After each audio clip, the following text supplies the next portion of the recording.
Aujourd'hui, on est à la Skara de Moreno Arabe Rabbi Huit Alav Shalom. Alors, on va essayer de raconter quelques histoires. Alors, tout le monde sait sa grandeur au niveau de la Hashpara qu'il avait, l'influence qu'il avait sur tout le monde. Même des gens qui étaient loin de la Torah, il suffisait qu'ils restaient un petit peu avec lui, et à ce moment-là, ils se renforçaient. On raconte qu'une fois, il était, je crois, à ce moment-là à Tunis pour des besoins, pour se soigner. Et il y avait un monsieur qui n'était pas religieux, que quand il est venu à la maison, il a demandé à sa fille de lui ramener un verre d'eau. Et ce monsieur-là, comme il n'était pas religieux, il a bu le verre d'eau sans faire la bracha. Mais le Rav, avant, le Rav, il a attrapé sur quelque chose qu'il avait fait, ce monsieur-là, que juste quand sa fille lui a ramené le verre d'eau, il lui a dit merci. Le Rav lui a dit, pourquoi tu lui as dit merci? Il a dit, parce qu'elle m'a ramené un verre d'eau. Je dois la remercier, il faut être poli. Il lui dit, ah, ça veut dire, si déjà quelqu'un qui t'a juste ramené un verre d'eau, tu dois le remercier. Alors celui qui t'a créé l'eau, qui t'a donné l'eau, qui te fait vivre, il lui revient pas un merci? Ah, il a compris qu'à partir de maintenant, il faut qu'il fasse attention à faire les brachot. Donc, encore une fois, c'est le mot de savoir comment parler à l'autre.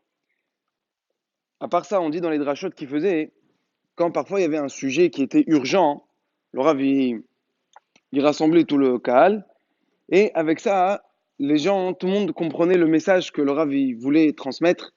On dit qu'une fois, le Rav, dans un soir, l'El Shabbat, il a vu dans le rêve quelqu'un qu'il connaissait qui était niftar il n'y a pas longtemps, et qu'il a vu qu'il y avait des souffrances. Alors le Rav, il a dit pourquoi. Dans leur lame, il avait des souffrances. Il a dit pour... Le Rav, il a commencé à lui parler. Il a dit que parmi les choses qu'il faisait, c'est qu'il se rasait avec la lame. Il se rasait pas avec un rasoir, avec une tondeuse, il se rasait avec la lame.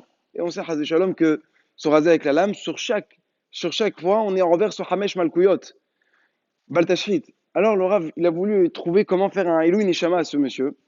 Il a fait la dracha le Shabbat sur Inanna. La gravité de se raser avec Bétar, les galères Bétar. Combien c'est Hamour? Et le lendemain, après Shabbat, tous les coiffeurs de la ville, ils ont dit voilà, pour renforcer ce qui vient de dire le Rav, on va faire en sorte que que tout celui qui veut venir se raser cachère chez nous, avec un rasoir ou avec les façons que c'était cachère, il vient chez nous gratuitement juste pour renforcer et pour faire en sorte que tout le monde respecte la parole et que tout le monde respecte la parole de la Torah. Ah, ça, c'était à travers ce que le Rav avait dit. La semaine d'après, quelques semaines plus tard, le Rav, encore une fois, il somnolait un soir et il voit ce monsieur-là qui est venu avec une boîte de bonbons.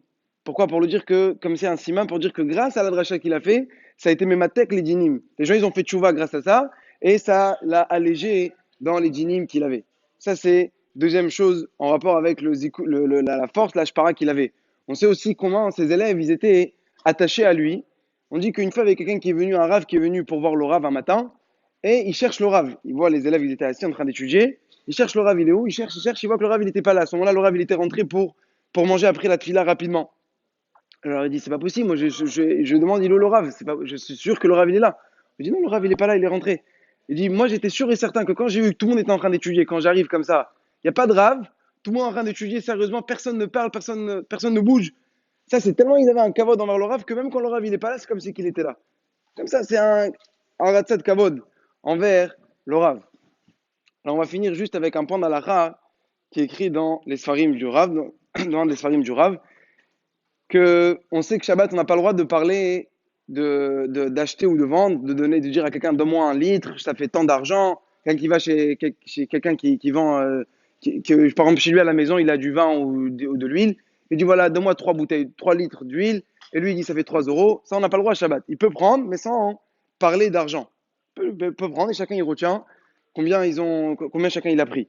Maintenant, il y a une question, est-ce qu'on a le droit, celui qui sait qu'il y a des gens qui vont venir le voir, il met les noms des gens qui ont l'habitude de venir et il prépare des papiers avant Shabbat, il y a marqué 1 euro, 2 euros, ou 2 litres, 3 litres, et il met à côté des noms des messieurs qui viennent acheter, qui viennent prendre pendant Shabbat. Pas acheter parce qu'on n'a pas le droit de dire Mekar ou Memkar, mais ils viennent prendre leurs courses qu'ils ont besoin, comme huile, etc. Alors la réponse c'est assourd aussi. Même si je ne parle pas, le fait de mettre à côté du nom, de dire voilà, lui 3 euros, lui il a pris tant de litres, ça aussi ça rentre dans Mekar Memkar, donc c'est assourd. La seule solution qu'on peut lui donner, par exemple, il prépare des pistaches et il sait que chaque pistache qu'il met c'est 1 litre. Alors il met à côté du nom du monsieur, voilà, lui il a pris 3 litres, il met à côté 3 pistaches. Et avec ça, c'est permis. Pourquoi? Parce que c'est pas mécar en même cas. On n'a rien parlé, on n'a pas parlé et c'est pas marqué dessus le nombre d'euros, le nombre de litres. Dans ce cas-là, ça devient moutard.